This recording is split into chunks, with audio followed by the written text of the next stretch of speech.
In neuroscience, there are two types of perspective taking, cognitive and affective. Before we go into why perspective taking for MBA essays is important, you must think from the admissions team's perspective. Most essays are in a way a hero's journey where the applicant is always shown in a positive light, while other stakeholders are these one-dimensional characters. The problem is that all essays sound the same. In an extremely competitive application pool where everyone has a similar GPA, GMAT or GRE score, how will a reader root for you? One way you can influence the admissions team is by demonstrating empathy in your thinking. Cognitive perspective taking relies on your ability to interpret a person's thoughts or beliefs. Affective perspective taking relies on your ability to interpret a person's feelings or emotions at that time. Only Columbia Business School has explicitly asked about perspective taking through their PPIL essay. You may download FNGMAT's Columbia MBA essay guide from store.fngmat.com/Columbia-MBA-essay-guide to learn how I have incorporated perspective taking into MBA essays. Even to stand out for all top schools where your essay requires narrating interactions with stakeholders, learn to mix cognitive and affective perspective taking. Cognitive perspective taking or interpreting a person's beliefs or thoughts work in essay examples where you have to negotiate for a deal or a decision and interpret the decision maker's perspective.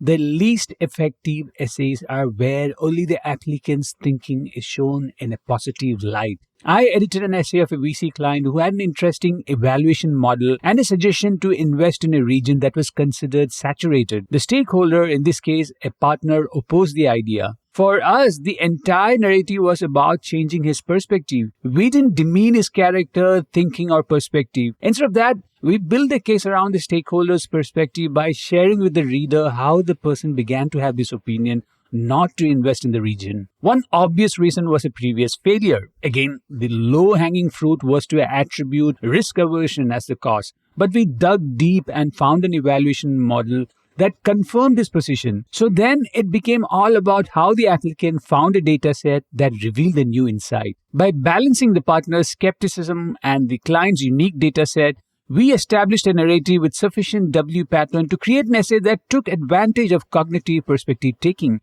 and it showed the client's maturity and empathy for the stakeholder. The second kind of perspective taking is affective perspective taking, where you are assessing a stakeholder's feelings or emotional state. The best examples I have read were all outside professional work. It's around helping a peer pick up a new skill set or overcome a cultural barrier, or in some cases overcome a personal loss like death or divorce or breakup, or even feel welcomed in a group. If you're strategic, you will mix both effective perspective taking that assesses a stakeholder's emotional state and then narrate their belief to establish why a person behaved or communicated in a certain way. If you need examples of perspective taking, download FNGMAT's Winning MBA Essay Guide, where I have included 240 plus essay examples of top 15 MBA programs. You may also buy individual essay guides of Harvard, Stanford, Wharton, Columbia, Kellogg, MIT, Chicago Booth, INSEAD, Yale, Tuck, Darden, and many more top schools